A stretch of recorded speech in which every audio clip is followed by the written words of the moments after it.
আসসালামু আলাইকুম রহমতুল্লাহ। আমাদের রমজান মাসকে কাজে লাগাতে 7টি আমল করতে হবে। আমরা যদি রমজান মাস পাই কিন্তু এই 7টি আমল না করি, তাহলে আমাদের রোজা থাকা আর না থাকা আল্লাহর কাছে কোনো যায় আসে না। আমাদের রোজা থাকা মূল্যহীন হয়ে যাবে। তো আজকে এই 7টি বিষয় নিয়ে আলোচনা করব। তো চলুন শুরু করি।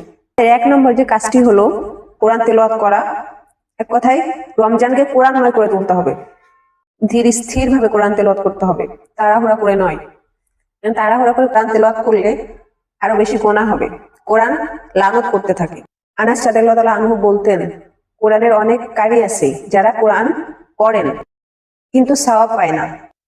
আল্লাহর কোরআন তার বিরুদ্ধে নালিশ করে এবং আল্লাহর কাছে লানত করতে থাকে।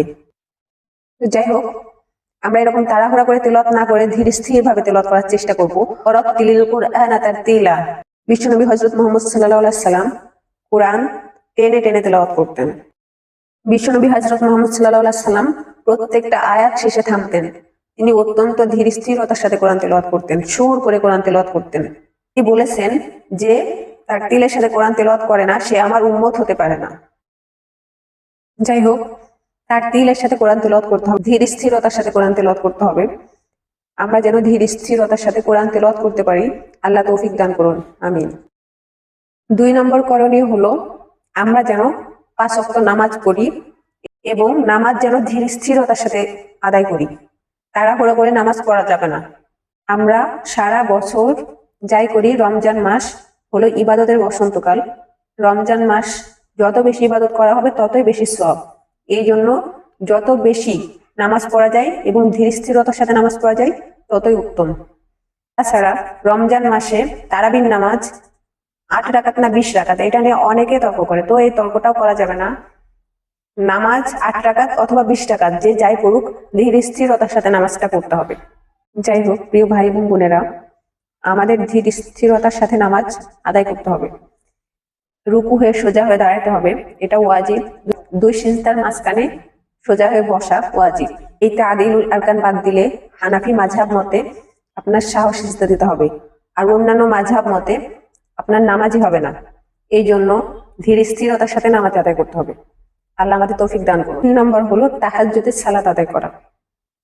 অন্যান্য সময়গুলোতে আমরা হয়তো বা ঘুমের কারণে, অলসতার কারণে উঠতে পারি না, কিন্তু রমজানে তো আমরা সাহরির জন্য উঠি।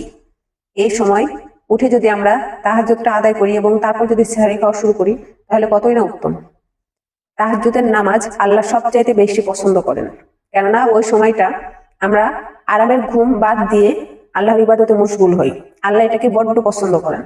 এই জন্য আমরা চেষ্টা করবো তাহাজ্জুদের সালাতটা আদায় করার জন্য।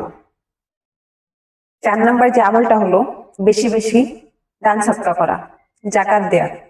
রমজানে আমাদের বেশি বেশি দান সদকা করা উচিত, মুক্ত হস্তে দান করা উচিত।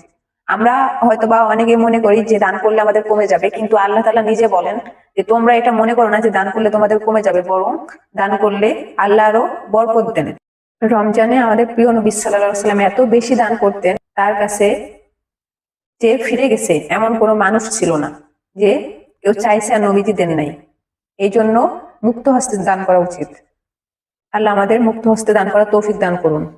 5 নম্বর হলো কদরের রাতকে তালাশ করা। নবী সাল্লাল্লাহু আলাইহি সাল্লাম বলেছেন যে তোমরা রমজানের শেষ দশকে কদরের রাতকে তালাশ করো। নবীজি সাল্লাল্লাহু আলাইহি সাল্লাম বলেন যে কদরের রাত মিস করলো সে সবকিছু মিস করলো। লাইলাতুল কদরি খায়রুম মিন আলফি শাহর। কদরের রাত হলো 1000 মাসের চেয়ে উত্তম। রমজানের শেষ দশকে নবীজি সারা রাত জেগে ইবাদত করতেন এবং তার প্রিয়জনকেও জাগিয়ে ইবাদত করতে বলতেন। তো আমরাও চেষ্টা করব রমজানের শেষ দশকের বেজর রাতগুলোতে সারা রাত ইবাদত করার। 6 নম্বর হলো ইতিকাফ করা। আল্লাহর হাবিব সাল্লাল্লাহু আলাইহি সাল্লাম প্রতি বছর 10 দিন ইতিকাফ করতেন। যে বছর ইন্তেকাল করেছিলেন ওই বছর 20 দিন ইতিকাফ করেছিলেন। 7 নম্বর হলো সমস্ত পাপ কাজ ছেড়ে দেয়া। জুলুম, সগীরা, কবিরা গুনাহ, যে কোনো অশ্লীল কাজকর্ম। নবীজি সাল্লাল্লাহু আলাইহি সাল্লাম বলেছেন যে ব্যক্তি রমজানে অশ্লীল কাজকর্ম ছাড়তে পারলো না, তার রোজা রাখা, সারাদিন না খেয়ে থাকা আল্লাহর কাছে কোনো যায় আসে না। এই জন্য আমরা চেষ্টা করব রমজানে সমস্ত পাপ কাজ ছেড়ে দেয়া এবং এই যে রমজানে আমরা যে শিক্ষাটা পাইলাম এই শিক্ষাটা সারা জীবনের জন্য ধরে রাখা। আল্লাহ আমাদেরকে যা শুনলাম তা আমল করার তৌফিক দান করুন। আমিন।